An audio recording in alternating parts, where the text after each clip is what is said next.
안녕하세요. 소프트웨어 테스트 전문가 과정 CSTS 담당 교수 윤동환입니다.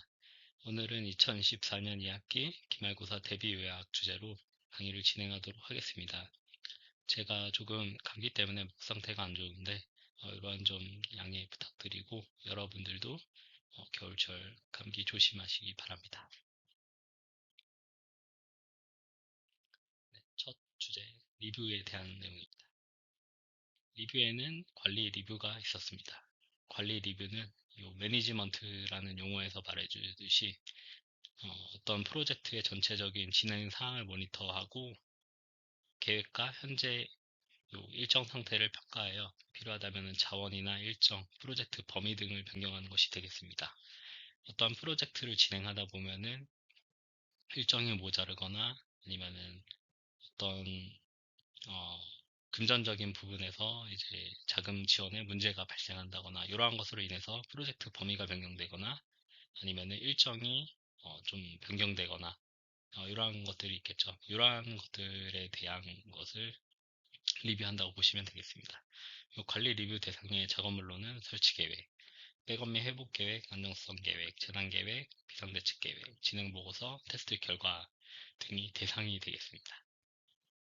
관리 리뷰의 산출물이 아닌 관리 리뷰의 대상 작업물임을 유의해 주시면 되겠습니다. 다음으로는 기술 리뷰가 되겠습니다.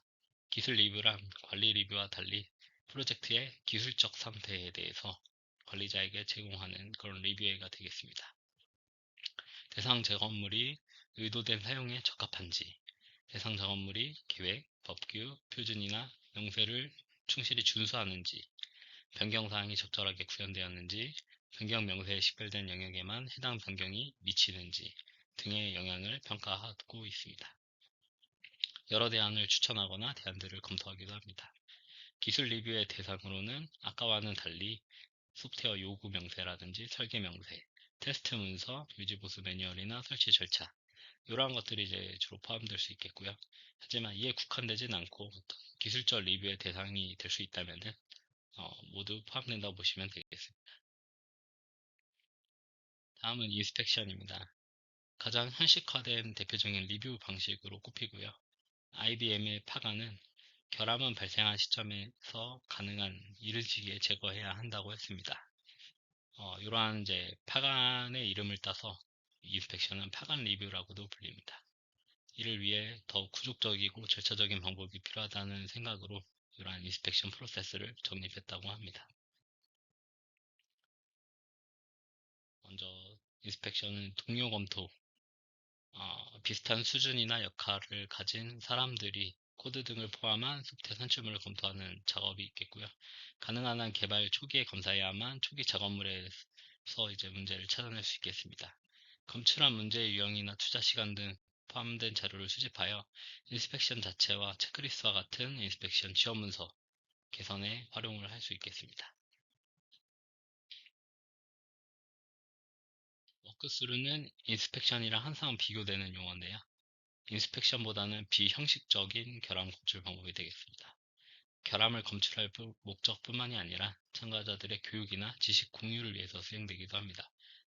인스펙션과 또 다른 게 요거는 작성자 본인이 보통 회의를 주재하고 기록자 역할도 담당합니다. 관리자 직책 담당자는 팀 멤버로 참여하는 것이 금지되는 것이 기본적인 룰이고요. 작성자가 작업물을 따라 돌아다니면서 라는 표현을 써서 이 워크스루에 대한 어떤 용어가 발생했다고 보시면 되겠습니다. 이러한 흐름으로 이제 작업물에 대해서 설명을 진행하고 검출된 결함에 대한 권고 조치 사항들을 기록하여 이제 요 결함에 대해서 어떤 이제 검토를 진행하는 그러한 방법이 되겠습니다. 다음으로는 감사가 있습니다. 감사는 소프트웨어 제품 및 프로세스가 규제, 표준, 가이드라인, 계획, 절차를 준수하고 있는지 독립적으로 평가하는 것입니다. 요거는 이제 이 이름에서도 말해두듯이 소프트웨어의 제품의 제공자, 소비자 또는 어떤 규제 기관 아니면은 제3자 시험 인증 기관이라든지 이러한 것에 따라서 이제 이러한 감사가 요구됩니다. 다음으로는 코딩 표준입니다. 코딩 표준이란 개발자가 프로그램을 작성할 때 지켜야 하는 규칙입니다. 예를 들어서 주성문을 언제 어떻게 넣을지, 변수와 함수 이름을 어떻게 지을 것인지, 들여쓰기는 어떻게 할 것인지, 더 구체적으로 예를 들자면 들여쓰기를 몇 번 할 것인지, 변수를 선언할 때, 이러한 것들이 이제 이 코딩 표준에 들어가는 주요 내용이라고 보시면 되겠습니다. 개발자가 자신의 스타일로 코딩을 하는 대신에 이 표준에 따라서 일관되게 이제 프로그램을 작성하는 것이 목적이 되겠습니다. 당장 주변을 봐더라도 친구가 코딩하는 것과 제가 코딩하는 것, 그리고 또 다른 친구가 코딩하는 것, 모두가 다 다른다는 것을 보실 수 있겠습니다. 그런 식으로 실제로 어떤 시스템이나 소프트웨어를 개발할 때는 자신의 스타일로 하면은 어떤 문제가 발생하기 쉽고, 이러한 일관된 규칙에 따르면은 문제가 발생하더라도 똑같은 곳에서 오류가 발생했으니 같이 고칠 수 있는 그러한 어떤 효율성도 발생하게 됩니다. 결과적으로 여러 개발자가 협력하여 작성하더라도 프로그램 모든 부분이 동일한 개발자가 코딩한 것처럼 보이게 하는 효과가 있겠습니다.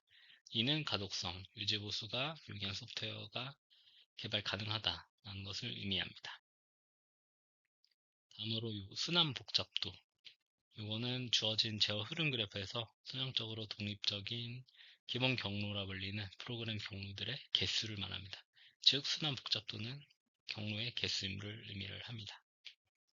따라서 이 기본 경로 집합을 사용하여 프로그램에 존재하는 어떤 경로로도 선형적으로 조합하여 표현할 수 있다. 라는 특징이 있고요. 다음과 같이 순환 복잡도는 제어 흐름 그래프에 있는 간선들의 개수에다가 노드들의 개수를 빼고 그 다음에 플러스 2를 하면은 순환 복잡도가 계산되게 됩니다. 다음으로는 자료 흐름 분석입니다. 자료 흐름 분석은 프로그램의 자료 흐름에 이상이 있는지를 분석하는 정적 분석의 한 종류입니다. 정적 분석의 한 종류라는 점을 유념해 주시면 좋겠고요.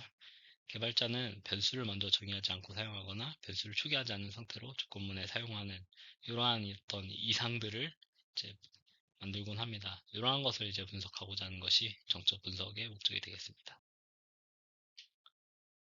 이러한 이상은 프로그램이 올바르게 수행되는 것을 방해하고 이 자료 흐름 이상 패턴들을 이제 다음과 같이 표현을 정리를 하였습니다. D는 defined, 정의되었다는 거고요. K는 이제 삭제됐다는 거, U는 사용되었다는 것을 의미하고, 물결 표시 X는 모든 성행 행위가 X와 관련이 없다는 사실, 즉 어떤 코드의 처음에 이것이 이제 나타났다는 것을 의미하고, X 다음에 물결 표시는 X 처리를 한 이후에는 아무런 어떤 이제 행위들이 없다는 것을 의미를 하면 되겠습니다. 요거 다음에 요 X와 관련된 코드가 없다는 것을 생각하시면 되겠습니다. 그래서 여기서 이제 특히 기억을 해주시면 좋을 게 요 빨간색 표시한 부분들이고요. 이런 것들이 이제 잠재적 결함 혹은 심각한 결함의 원인이 되겠습니다. 결국은 이러한 것에 대해서 어떤 건지를 묻는 문제가 발생하기 때문에 이 패턴들을 잘 기억하시면 되겠습니다. 다음은 이제 구조 기반 테스트입니다. 구조 기반 테스트에 대한 것은 이제 다음과 같이 이런 다이어그램을 좀 보시면서 이제 전체적인 어떤 개념을 이해를 하시면 좋을 것 같습니다. 가장 낮은 수준에는 스테이트먼트 커버리지라고 부르는 구문 커버리지가 존재하고요. 그 위로는 결정 커버리지와 조건 커버리지가 이렇게 있습니다. 결정 커버리지와 조건 커버리지는 서로 포함되는 것이 아니라 이렇게 어떤 다른 영역이 일부 존재하는 그런 특이점을 갖고 있습니다. 이 두 가지를 모두 포함하는 조건 결정 커버리지가 이렇게 있고요. 그거의 위에는 이제 변경 조건 결정 커버리지라 해서 다중 조건 커버리지, 모든 것을 이제 다 체크하는 이러한 어떤 커버리지보다는 조금 적지만은 이 조건 결정 커버리지보다는 상대적으로 이제 보통 표현하는 게 견고하게, 로버스트하게 이제 테스트를 할 수 있는 것이 변경 조건 커버리지라고, 변경 조건 결정 커버리지라고 부릅니다. 영어로는 이제 MCDC라고 많이 표현을 하기 때문에 일부 이제 업무를 하시거나 아니면은 이제 관련돼서 나중에 업무를 하실 때는 변경 조건 결정 커버리지라는 용어보다는 MCDC 커버리지라는 용어를 많이 듣게 되겠습니다. 먼저 이제 이 스테이트먼트 커버리지, 즉 이 문장 테스트, 구문 테스트 또는 구문 커버리지, 문장 커버리지 이런 식으로 이제 표현을 하고요. 요거는 이제 모든 프로그램의 문장을 최소 한 번은 수행하도록 하는 것이어서 제일 약한 수준의 어떤 테스트 정도가 되겠습니다. 그래서 코드가 이렇게 한 문장씩 있다고 하면은 요 한 문장씩만 통과를 하면은 모든 테스트가 다 확인된다는 것을 의미합니다. 즉 어떤 분기가 있는 코드가 있다면은 이 분기에서 예를 들면 여기에 if가 있고 이게 조건이라고 하면은 이 if를 통과하고 이 조건에 해당되는 이 다음 문장이 실행만 되면은 모든 커버리지를 다 채우는 그런 효과를 냅니다. 그래서 이 if가 조건에 해당되지 않는 경우에는 얘를 이제 비게 만들기 때문에 이 부분에 대해서는 테스트가 되지 않는다는 단점이 있겠습니다. 이러한 커버리지들은 전체 어떤 이 가능한 숫자에다가 테스트 케이스에 의해서 실행된 문장 수를 이제 백분율로 표현한 것이 되겠습니다. 다음으로는 이제 결정 테스트 및 결정 커버리지가 되겠습니다. 결정문, 디시전이라고 하는 것은 이제 예를 들어서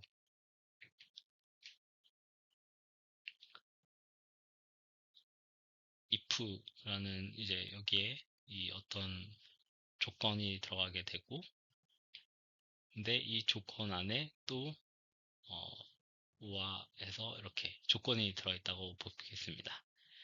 여기서 여기서 이제 결정문이란 최종적으로 이 if가 true냐 false냐가 판단되는 것을 의미를 합니다. 그래서 요 if에 최종적으로 true인지 false인지만을 체크해서 이 테스트 케이스가 실행된 결과수를 전체 가능한 케이스 분으로 이렇게 비율로 해가지고 나눈 것이 이 결정 커버리지가 되겠습니다. 그래서 결국은 이거는 이제 문장 테스트, 요 커버리지를 모두 만족하는 그런 효과도 가지고 있습니다.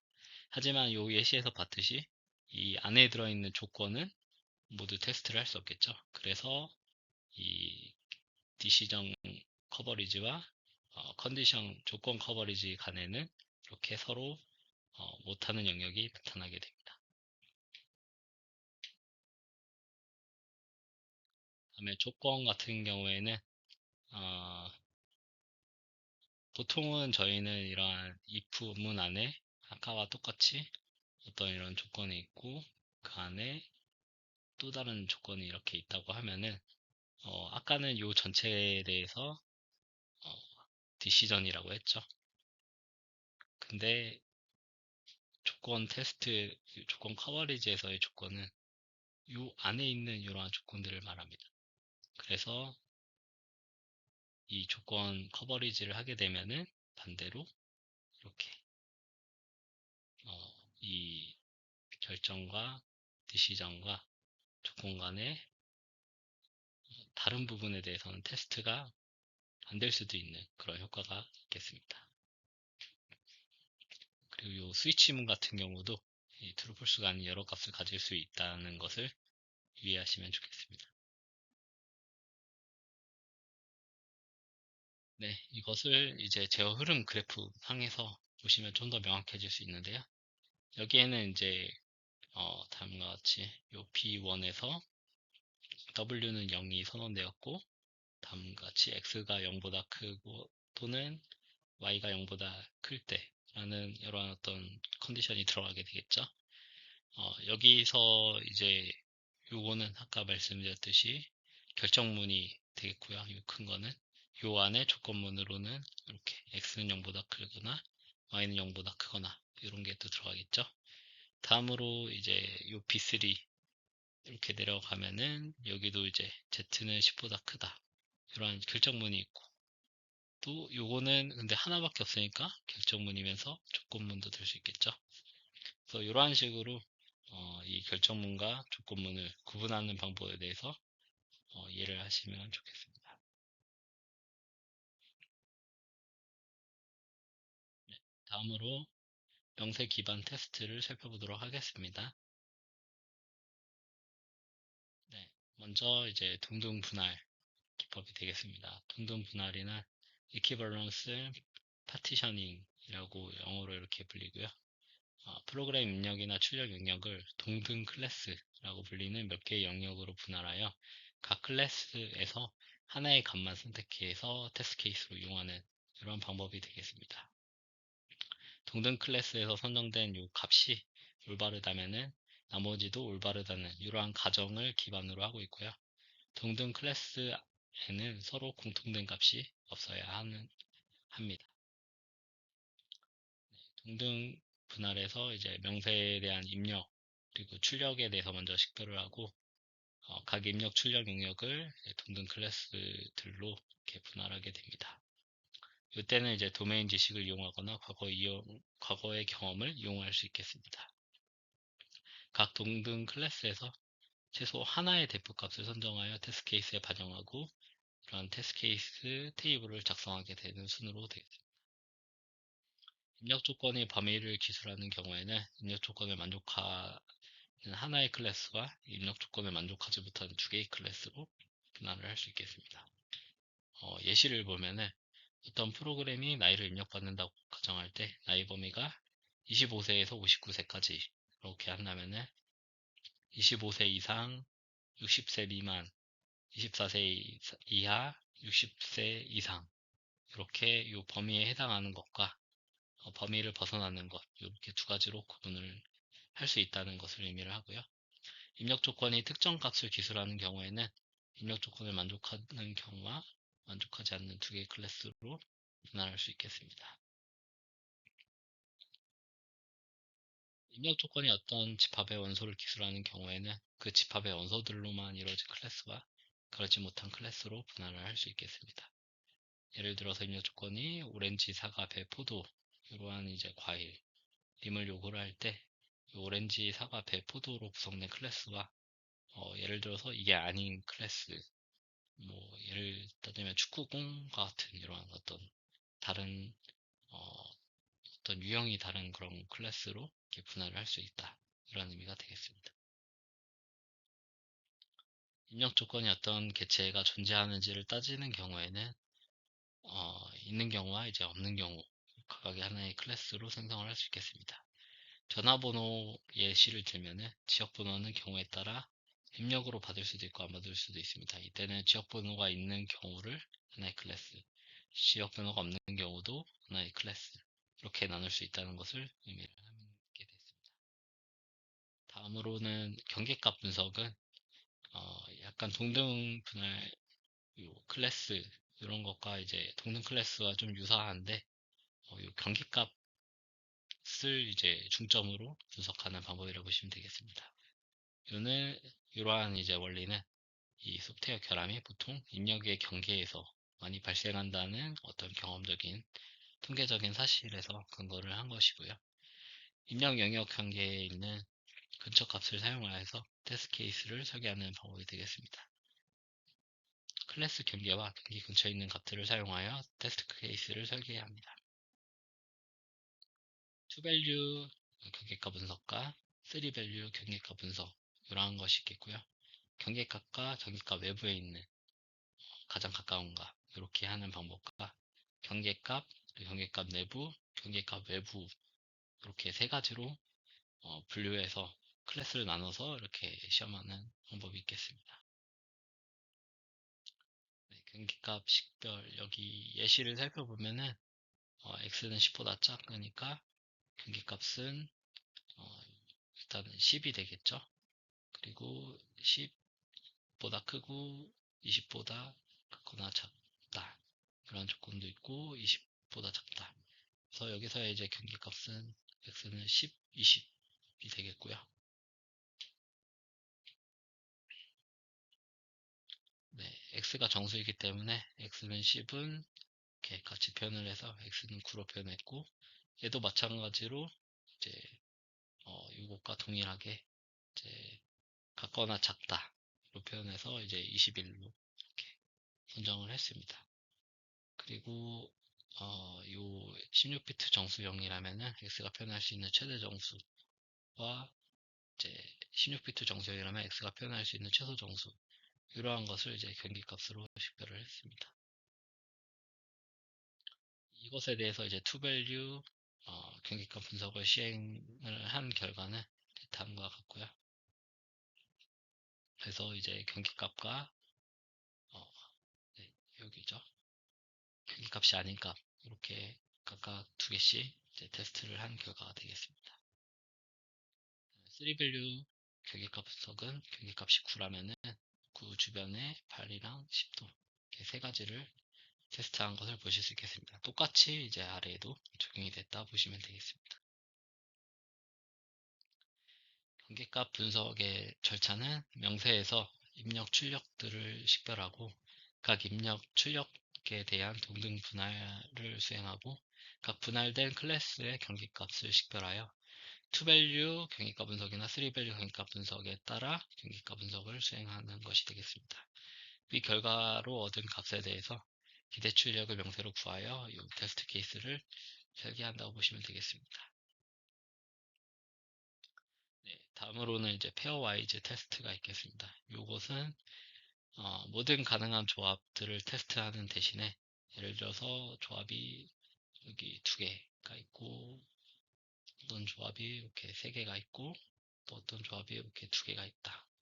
그러면은 이 모든 조합을 다 테스트하려면은 2 곱하기 3 곱하기 2 해서 총 12, 12개의 테스트 케이스를 만들어야지만 테스트할 수 있는데, 요거는 이렇게 짝을 지어서 요 짝이랑 요 짝 이렇게만 하면은 얘랑 얘짝 얘랑 얘짝 이런 식으로 이제 각각의 짝이 전부 다 한 번씩 돌아가게 하는 방법입니다. 이렇게 좀 조합을 해보면은 요 처음 나온 이 첫 번째 조합만으로 이제 모든 짝의 조합을 만들 수 있습니다. 그래서 6개의 테스트 케이스가 12개의 테스트 케이스가 6개로 줄어드는 이런 효과가 있겠습니다. 보통 이제 어떤 장비, 예를 들어서 이제 어떤 이제 모바일 기기들이 이제 여러 종류가 있겠죠. 이러한 기기들이 있고 또 이제 어떤 이제 예를 들면 OS 버전이 있겠죠. 그런 버전과 그 다음에 요것에 이제 어떤 뭘 하면 좋을까요? 여기서 이제 쓰는 어떤 브라우저가 이제 예를 들어서 사파리와 크롬이 있다. 이렇게 하면은 요 모든 얘를 여기서는 4 곱하기 4 곱하기 2 이렇게 총 32개의 테스트를 해야지만 모든 조합을 테스트할 수 있는데, 이런 페어와이즈 조합을 하면은 총 16개의 조합만 있어도 모든 조합을 테스트할 수 있기 때문에 이러한 어떤 기기 환경 이런 것을 이제 많은 테스트를 진행을 해야 될 때 흔히 사용하는 방법이 되겠습니다. 그래서 이거는 이제 교재에 나온 내용인데요. 페어와이즈 테스트에 따른 테스트 케이스를 이제 설계하고자 할 때 다음과 같이 곡물, 나폴리, 싱크러스트 이렇게 돈을 세 가지를 선택을 할 수 있는 거고, 토핑은 기본과 프리미엄 이렇게 있습니다. 그 다음에 주문은 전화 또는 온라인 이렇게 두 가지가 있는 거고요. 이 전체를 이제 다 테스트를 하려고 하면은 원래 3 곱하기 2 곱하기 2 해서 총 12개의 테스트 케이스가 필요한데, 여기서 나온 것 같이 6개의 테스트 케이스만 있으면은 전체 쌍에 대해서 다 테스트를 할 수 있다는 것을 의미합니다. 한번 볼까요? 곡물 프리미엄, 기본과 전화, 기본과 온라인 여기 하나 짝이 있죠. 이런 식으로 되고, 프리미엄과 온라인, 프리미엄과 전화 이렇게 짝이 있고, 이렇게 하나씩 짝이 있고, 그러면 이제 다 찾았죠. 이렇게 한 번씩 여기도 있네요. 곡물과 전화,